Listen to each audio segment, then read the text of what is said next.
جو کسی تعارف کی محتاج نہیں ہے، ڈاکٹر اسرار احمد، پروفیسر ڈاکٹر اسرار احمد کو سنتے ہیں۔ وَمَن لَّمْ يَحْكُم بِمَا أَنزَلَ اللَّهُ فَأُولَٰئِكَ هُمُ الْكَافِرُونَ، جو فیصلے نہیں کرتے اس چیز کے مطابق جو اللہ نے نازل کی ہے وہی تو کافر ہے۔ تم نے کافر کس سے سمجھا ہے؟ وَمَن لَّمْ يَحْكُم بِمَا أَنزَلَ اللَّهُ فَأُولَٰئِكَ هُمُ الظَّالِمُونَ، جو اللہ کی اتاری ہوئی شریعت کے مطابق فیصلے نہیں کرتے وہی تو مشرک ہے۔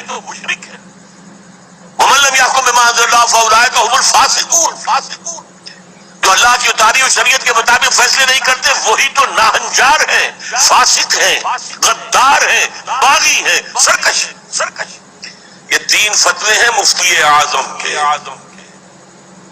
مفتی اعظم کون ہے؟ اللہ۔ قرآن میں یہ لفظ آیا ہے اللہ کے لیے، یفتیکم،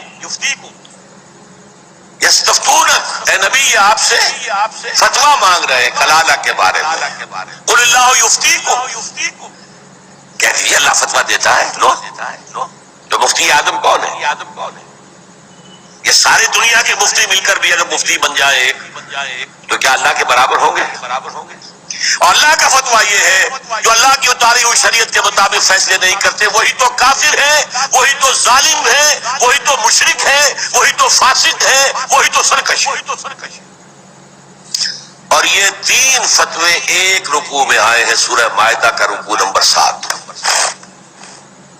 تو یہ شہادت جو ہے، یہ شہادت گہے الفت میں قدم رکھنا ہے۔ لوگ آسان سمجھتے ہیں مسلمان ہونا، ٹھیک ہے کہہ دیا اشہد ان لا الہ الا اللہ واشہد ان محمد رسول اللہ، اب تمہیں معلوم نہیں ہے شہادت گاہ میں آ گئے ہو۔ اور شہادت سے مراد تمہارے قول سے اللہ اور اس کے دین کی گواہی ملنی چاہیے، تمہارے عمل سے اللہ کی اور اس کے دین کی گواہی ملنی چاہیے، اور انفرادی ہی نہیں اجتماعی سطح پر اللہ کے دین کو قائم کر کے گواہی دو دنیا کے سامنے کہ دیکھو یہ ہے اللہ کا دین، آؤ come and see with your own eyes, this is Islam۔